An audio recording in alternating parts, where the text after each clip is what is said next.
మేఘాల్లో సన్నాయి రాగం మోగింది, మేళాలు తాళాలు వినరండి, సిరికి శ్రీహరికి కళ్యాణం కానుంది, శ్రీరస్తు శుభమస్తు అనరండి. అచ్చతలు గంటో పెళ్లికి అర్థం చెప్పారంటూ, మెచ్చదగు ముచ్చట ఇది అని సాక్ష్యం చెబుతామంటూ, జనులంతా జై కొట్టేలా జరిపిస్తామండి.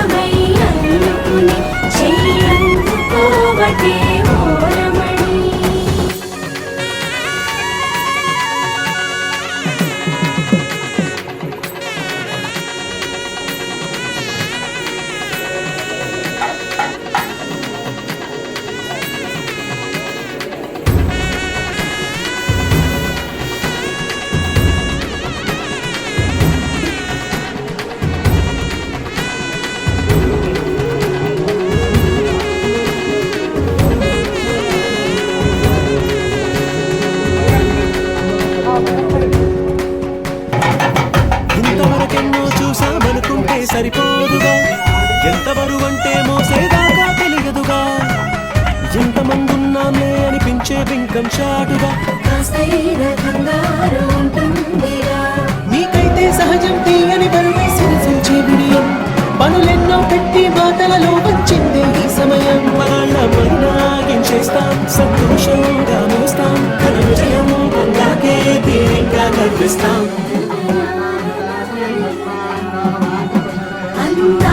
కుందనపు బొమ్మవని జత చేరుతున్న చంద్రుని, వందేల మంత్రమై అల్లుకుని చెయ్యందుకోవటే ఓరమణి.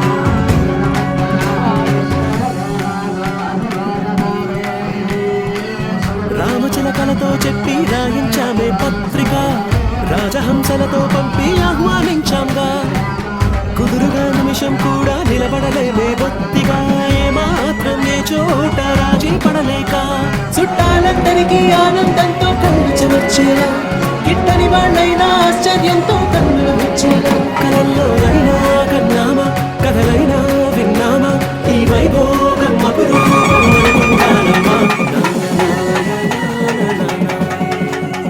అందాల కుందనపు బొమ్మవని జత చేరుతున్న చంద్రుని, వందేల మంత్రమై అల్లుకుని చెయ్యందుకోవటే ఓరమణి.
तेजस्मुहूर्तकाले सूर्यादीनां नवानां ग्रहाणाम् अत्यन्त आनुकूल्यता फलसिद्धिरस्तु।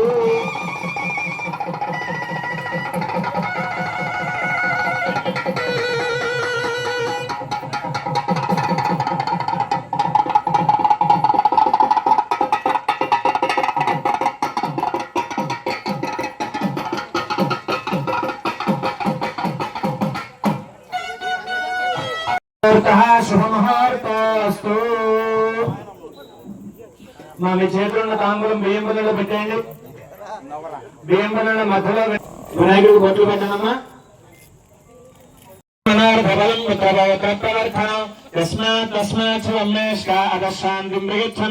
ఫలదాన కల్పోక్త సంపూర్ణ సకల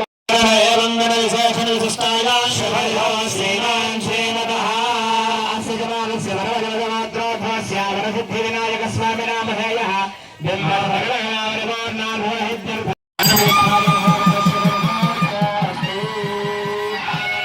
గణాధిపతయే నమః. హస్తయోః అర్ఘ్యం సమర్పయామి. మహాగణాధిపతయే నమః. శిరసి స్నపయామి.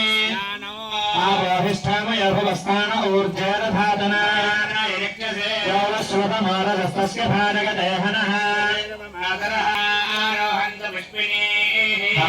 పుండరీ గణసముద్రస్య గృహాయిమే.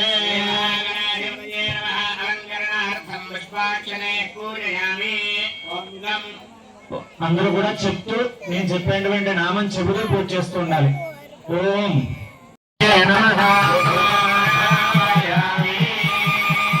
చేసుకుంటూ చెప్పండి. అందరూ కూడా గజాననం భూత గణాభి సేవితం కవిత్థ జంబూ ఫలసార భక్షితం ఉమాసుతం శోక వినాశ కారకం నమామి విఘ్నేశ్వర పాద పంకజం.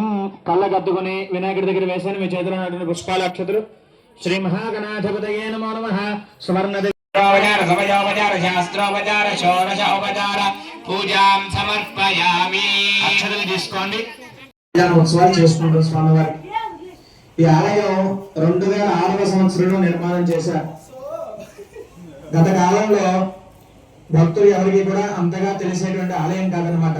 2006 ప్రతిష్ఠ చేసిన కంటే ఒక 2-3 సంవత్సరాలు తర్వాత నుంచి ఎవరో దండం పెట్టుకుంటారు. వాళ్ళకి ఆరాధన చేయాలి అంటే పసుపుతో కలుపుకున్నటువంటి వినాయకుడిని ఆరాధన చేయాలి. ఎందుకు పసుపుతో గణపతిని అంటే మనం ఆలయంలో ఒక విగ్రహం ఉంటుంది, మహాగణపతి అంటున్నాం. పక్కన ఒళ్ళో కావడి కూర్చుంటుంది, లక్ష్మీ గణపతి అంటున్నాం. తర్వాత ఒక కాలు మీద కూర్చుంటున్నాడు, నృత్య గణపతి అంటున్నాం. వేణ పట్టుకుంటాడు, విద్యా గణపతి అంటున్నాం. అసలు ఇంతమంది గణపతులు ఉన్నారా అనుకుంటే వినాయకుల్లో మొత్తం 132 రకాల వినాయకులు ఉన్నారట. విష్ణుమూర్తి మనకి తెలిసినటువంటి అవతారాలు ఎన్ని? విష్ణుమూర్తివి ఎన్ని అవతారాలు? 10 అవతారాలు. చెప్పండి, తప్పేం లేదు. గట్టిగా చెప్పండి, మీకు తెలిసింది గట్టిగా చెప్పండి. విష్ణుమూర్తికి 10 అవతారాలు, 10 అవతారాలు అంటున్నాం. మరి వినాయకుడికి 132 రకాల వినాయకుల అవతారాలు ఉన్నాయట. ఈ 132 రకాల వినాయకుల్లోనూ మనం కేవలం ఈ కలియుగంలో 3 గణపతులను ఆరాధన చేస్తున్నాం. ఎవరో 3 గణపతులు? మన ఇంట్లో ఏ కార్యక్రమం చేసినా మొట్టమొదటిగా పసుపు వినాయకుడు చేస్తున్నాం. రెండో వినాయకుడు లక్ష్మీ గణపతి, మన ఇళ్లలో హోమం చేసుకుంటాం, లేకపోతే గుళ్ళల్లో విగ్రహ రూపంలో చూస్తున్నాం. మూడో గణపతి సంవత్సరానికి 9 రోజులు మాత్రమే పూజించ చేసేటువంటి గణపతి సిద్ధి బుద్ధి సమేత ప్రసిద్ధి వినాయకుడు. ఈ 3 రకాలైనటువంటి గణపతుల్ని ఈ కలియుగంలో ప్రతి మానవుడు కూడా పూజింపదగ్గేటువంటి అర్హత పొందామన్నమాట. మనం మిగతా గణపతులు అందరూ ఎవరు చేస్తారు అంటే మనకి స్వామీజీలు అని పీఠాధిపతులు ఇలా తపస్సు చేసుకునేటువంటి వారు మాత్రమే ఈ మిగతా గణపతిని ఆరాధన చేయగలరు అనమాట. మనం ఈ 3 గణపతుల్లో మొట్టమొదటిగా పసుపు గణపతిని ఆరాధన చేస్తున్నాం. ఈ పసుపు గణపతిని క్షిప్ర గణపతి అంటాం. క్షిప్రం అంటే మనం ఏదైతే కోరిక కోరుతున్నామో అది త్వరగా తీర్చేటువంటి వినాయకుడు అనమాట ఈ యొక్క గణపతి పేరు. మనం ఏ కామ్యంలో చేసుకున్న ఈ యొక్క వినాయకుడి పూజ వివాహం కోసము, సంతానము కోసము, గృహాభివృద్ధి కోసం, ఇలాగా కొన్ని కారణాల వల్ల వినాయకుడి పూజ చేసుకున్నాం. వినాయకుడికి 16 రకాలమైనటువంటి పూజలు అంటే చాలా ఇష్టమట.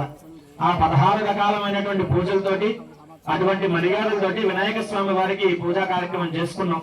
మీ అందరికీ కూడా అక్షంతలు వేశారు.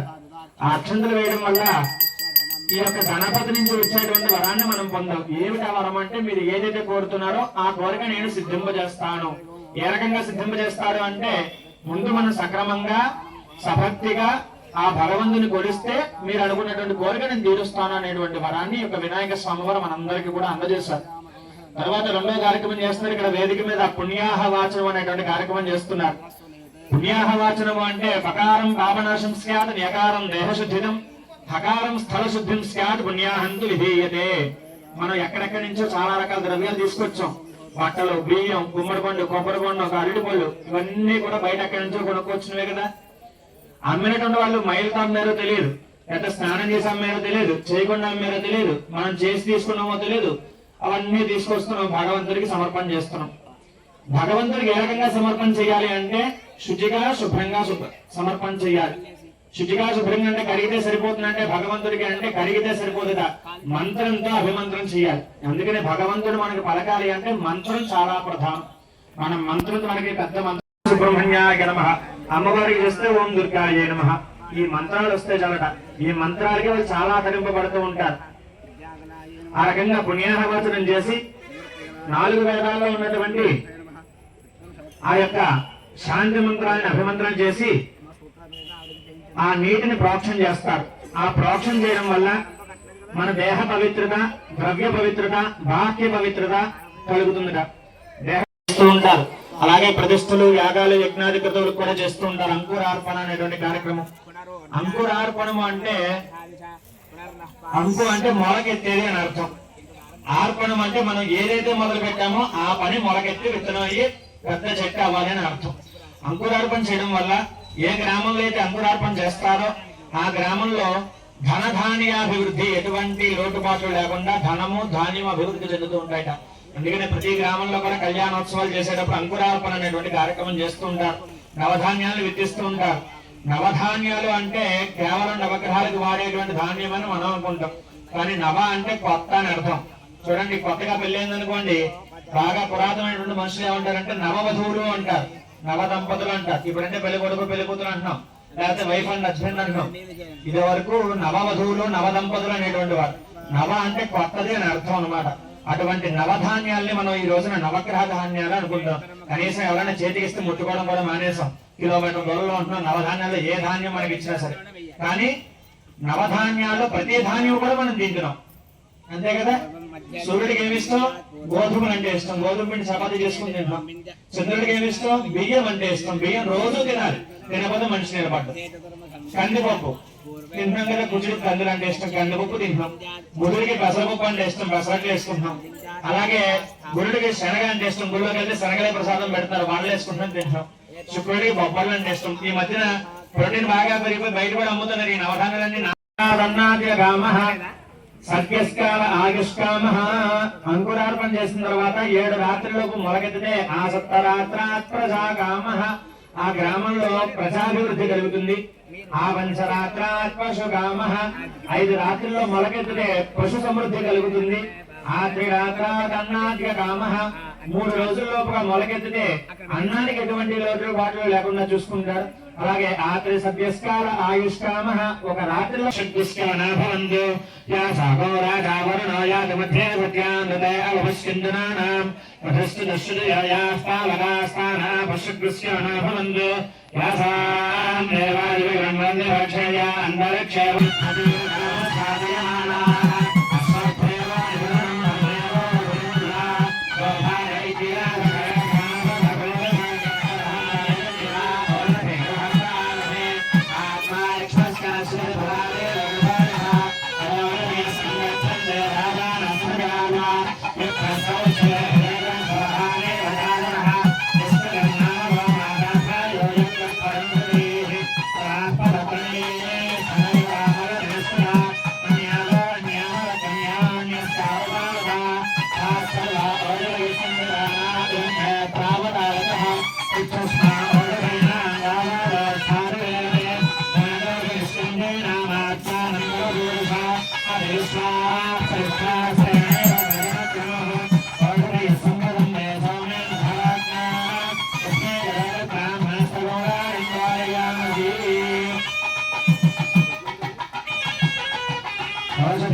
నమస్కారం చేసుకోండి. స్వామివారికి రక్షాధారణ చేస్తున్నారు. స్వామివారికి ఏంటంటే రక్షాధారణ, లోకాలన్నింటినీ కూడా రక్షిస్తారు కదా. ఆయనకి రక్షాధారణ ఎందుకయ్యా అంటే, ఆయన ఎప్పటి నుంచి లోకాన్ని రక్షించేటువంటి అర్హత పొందాడు అంటే, వివాహం అయిన తర్వాత నుంచి లోకాన్ని రక్షించేటువంటి అర్హత ఆయన పొందాడు. అప్పటిదాకా కూడా ఆయన మనలాగానే ఉంటారు. ఆయనకి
స్వామివారికి యజ్ఞోపవీత భారం చేస్తూ ఉన్నారు.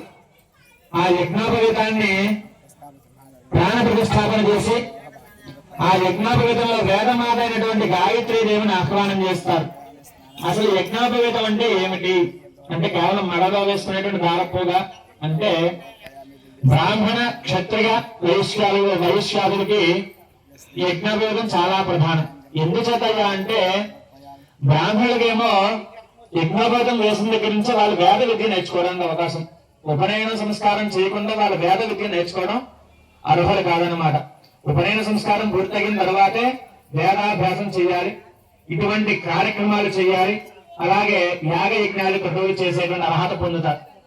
క్షత్రియులకి ఉపనయన సంస్కారం పూర్తయిన తర్వాత రాజ్యపాలన యుద్ధం చేసేటువంటి అర్హత పొందుతారు. అదే వైశ్యులకి ఉపనయన సంస్కారం చేసిన తర్వాత వివాహం చేసుకోవడానికి అర్హులు పొందుతారు. ఈ ముగ్గురు వర్ణాల వారికి కూడా ఈ యొక్క యజ్ఞోపవేత కార్యక్రమం చేస్తారు. ఉపనయన సంస్కారం యజ్ఞోపవేతము అంటే యజ్ఞ యాగాది క్రతువులు చేసేటువంటి ఉపవేతం మన ఒంటి మీద ధరించడం అన్నమాట. అటువంటి యజ్ఞోపవేతాన్ని స్వామివారికి ఇందాక పీఠార్చన చేసే ముందు ఒక నామధేయం చేసాం. ఏమిటి ఆ నామకరణ అంటే సుబ్రహ్మణ్య అనేటువంటి నామకరణం చేసాం. దాని తర్వాత చౌలం చేశారు, అంటే చెవు పోగులు కొట్టించడం. దాని తర్వాత మూడవ సంస్కారం ఉపనయనం చేస్తున్నారు. కళ్యాణం అంటే కేవలం పెళ్లి మాత్రమే చేసేది కదా, ఇవన్నీ అవసరమా అంటే ప్రతి గ్రామంలో ఏ దేవత కళ్యాణం చేసినా వాళ్ళు చిన్న వయసు నుంచి పుట్టిన దగ్గర నుంచి ఏ కార్యక్రమాలు చేస్తూ పెద్దదాకా రావాలో ఆయన వెళ్ళి ఆ అమ్మాయిని చూసి అది అబ్బాయికి తగుదైనటువంటి వధువా కాదా అని చూసి ఆ మధ్యవర్తి నిర్ణయించి ఈ వీళ్ళింటికి తీసుకొచ్చేవారట. ఆ రకంగా పార్వతీ పరమేశ్వరుడు ఇద్దరు కూడా సుబ్రహ్మణ్యేశ్వర స్వామి వారికి కళ్యాణం చేద్దామని సంకల్పం చేసుకుని ఈ పార్వతీ పరమేశ్వరుడు చెప్పేసండి అని చెప్పాలి. కింద అలంకృతం చేసిన తర్వాత మీరందరూ అడుగుతారు కదా, మరి అబ్బాయి ఎటువంటి వాడు, అసలు వాళ్ళ తాతలు ఎవరు, ముత్తాతలు ఎవరు, వాళ్ళ ఆస్తిపాస్తులు ఏంటి, ఇవన్నీ అడుగుతాం కదా మరి మన ఇంట్లో అమ్మాయి ఇస్తుంటే. అలాగే మీరందరూ కూడా ఆయన అడిగారట. ఆ ఋషీశ్వరుల తరపున చెప్తున్నారట, స్వామివారి యొక్క ముత్తాత గారైనా తాతగారైనా నాన్నగారైనా వారి యొక్క పుత్రుడు ఈయన అని చెప్పి ప్రవర రూపంలో చెప్తున్నారు. అందరూ కూడా నమస్కారం చేసుకోండి.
ఒక ఉద్ధారం తోటి పాలు తీసుకుని పాదుల మీద పోయాలి. మగవారు పుష్పంతో పాదాలు కడుగుతారు.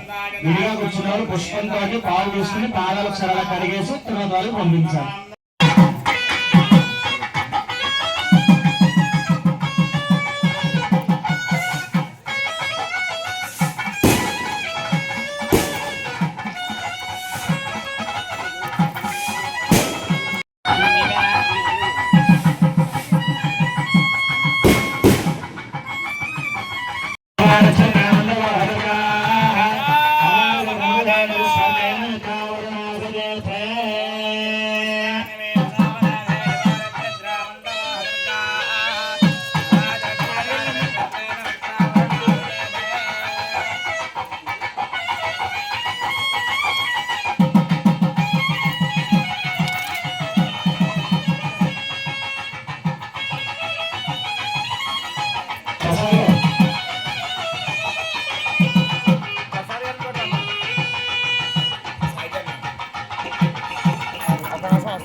తాంబూలందత్తా ఓం జన్మభయజనపతకరో సర్వాంగైః సమర్పిత్య సమర్ప్రాస్య ఓం జన్మధరామధవ్యేన పరమేనాన్నాద్యేన వీర్యేన పరమో నాద మధవ్యోసాని అమృతోపస్తనమసీత్యాపోషణం దత్తా తదోద్విరాచమ్యా తన్నోర్జం ఓం కల్పయత ఓం జాలయన కన్యాం ఏనాం రాధా ఆప్రికహితా ఆగో సముద్రమావిష ఆమేన ప్రాప్తిర్ధాని ఆమేనతే ఏషాదే కామదక్షిణ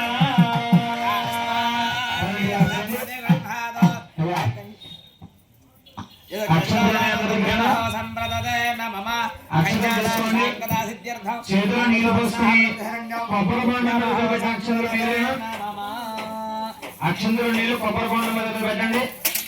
దంపతుల కింద కూర్చున్న వారు ఆడవారు మగవారి చేతిలో నీళ్లు పోయండి. ఆడవారు అక్షంతులు తీసుకోక్కర్లేదు. ఆడవారు మగవారి చేతిలో నీళ్లు పోయండి. ఆ అక్షంతుల నీళ్ళు కొబ్బరి బొండ మీద పెట్టేసేయండి.